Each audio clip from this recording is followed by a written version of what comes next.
Esse assunto do manejo do fogo, né, no Brasil, planejamento em relação ao incêndio florestal é um tema muito complexo e instigante, né, assim, muito necessário e interessante a gente debater. Mas, basicamente, o incêndio florestal ele é a principal hipótese de desastre no Pantanal, né, no Mato Grosso e Mato Grosso do Sul, nos dois estados como um todo.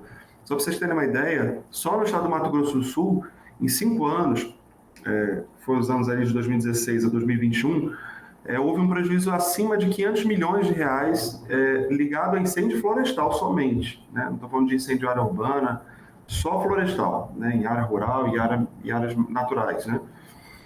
Então é uma atividade muito custosa e que impacta com recorrência os dois estados, especialmente o Pantanal. Né? Porque você tem justamente esse ciclo e quando você na seca, em secas severas, como essa de 2019 para cá, que tem se mostrado uma das mais severas da história, você tem áreas que anteriormente estavam alagadas e agora ficam secas e disponíveis como combustível para o fogo. Né? É uma região que, historicamente, assim, milênios atrás, já tinha histórico de fogo. Né? Você tem uma vegetação que, muitas vezes, é adaptada ao fogo.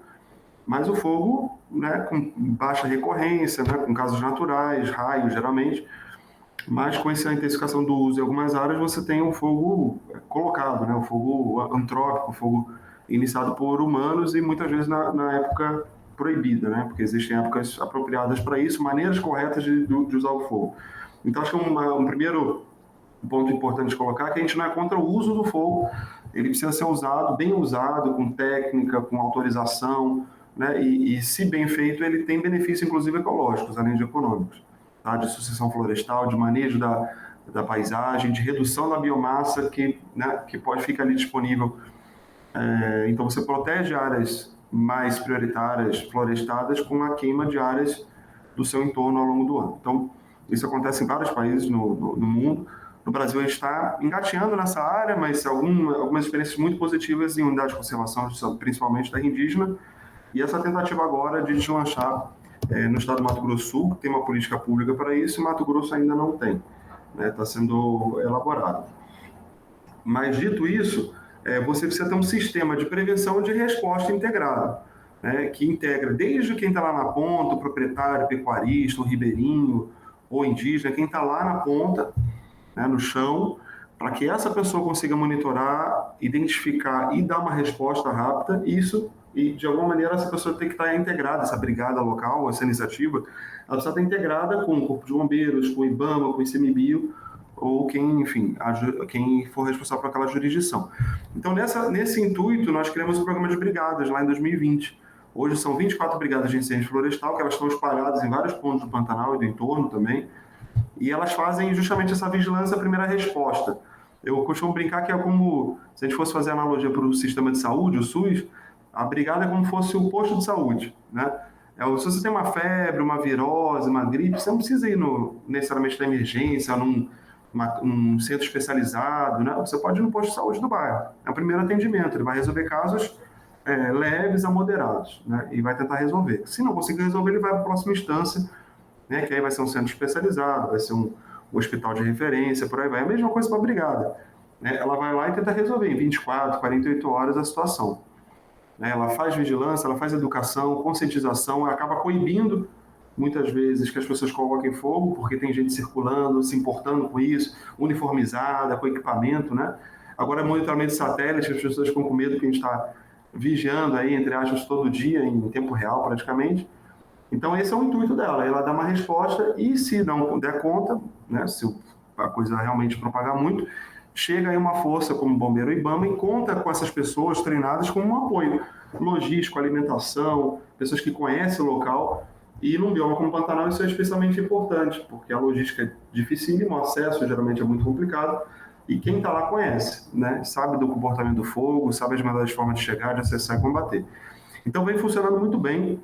A gente teve uma redução excelente, aí na casa dos 80% de área queimada, e cada ano a gente consegue proteger mais as áreas florestadas, que aí está acima de 90% a redução de incêndio em área florestada, que é onde tem um maior estoque ali de biodiversidade de carbono.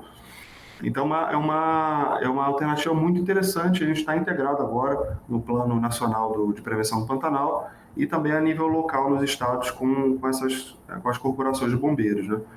Então, elas têm dado uma resposta muito boa, mas a gente precisa avançar agora, acho que já na segunda parte da pergunta, que é, ok, o sistema de resposta está muito bom, precisa de mais recursos, porque, enfim, essa situação ela tende a se repetir, muitas vezes se agravar, então você não pode dormir no ponto, precisa sempre ter aeronave, embarcação, é muito dispendiosa essa atividade, e justamente para isso a gente precisa investir mais em prevenção agora para economizar com resposta. Né? Então, cada real aí que a gente investir em prevenção, provavelmente a gente vai economizar 5, 10, 20 reais em resposta, que é muito caro, é quase queimar dinheiro, né? E muitas vezes a gente não tem sucesso apagando fogo, porque às vezes é humanamente impossível, de fato. Só com a chuva a gente consegue extinguir 100%. Então a gente precisa prevenir. Prevenir é fazer planejamento para as unidades de conservação, tornar acessível a ferramenta do Marinha Chegada do Fogo para os privados, para os proprietários. Você tem muitas propriedades do Pantanal querendo fazer isso acontecer com meios próprios, mas isso precisa ser menos burocrático, mais barato e mais disponível. A gente precisa levar esse conteúdo para... Assim como você vai no shopping, quando você vai no shopping, você vai ter a brigada do shopping, você vai ter o Splinker, né? Você vai ter o sistema de resposta de incêndio do shopping. Uma propriedade rural também precisa ter. Precisa ter acesso, precisa ter água remotamente. Se o fogo está pegando a 20 quilômetros daqui, você precisa ter água lá. Precisa ter um açude, um poço, alguma coisa. Né? Então, é a mesma lógica transportada para o meio rural. Então, a gente precisa incentivar isso com a medida de adaptação à mudança climática, né? Que é o cenário que a gente está vivendo. Falando de prevenção, Leonardo, que você citou, né, que o combate ao fogo ele acaba sendo muito caro, né, e depois que começou fica cada vez mais difícil. Prevenção é mais educação ambiental, que vocês falam, ações de educação da população, de não jogar às vezes uma bituca de cigarro, fazer um fogo descontrolado, ou tem algum outro tipo de ação que pode ser feita também? Renato, tem várias possibilidades. A gente costuma separar em dois tipos de medida: medidas não estruturais e estruturais.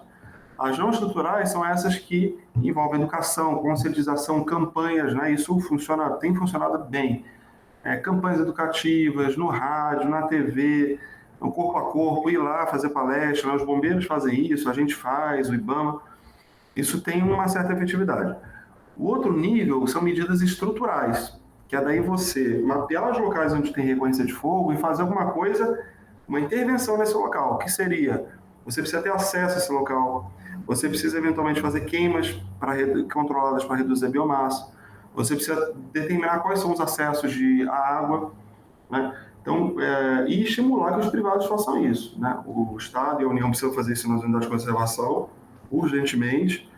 Isso demanda recurso, mas existe muito interesse, né, inclusive internacional, para esse tipo de projeto, como a gente já viu em outros biomas, e o privado precisa ser estimulado e recompensado por esse tipo de iniciativa. Né? Porque se o produtor digamos, o produtor que conserva, ele já está lutando ali com condições mais adversas, né, conservando. E aí ele vai ter mais essa carga agora de investir, né, em preventivos e respostas.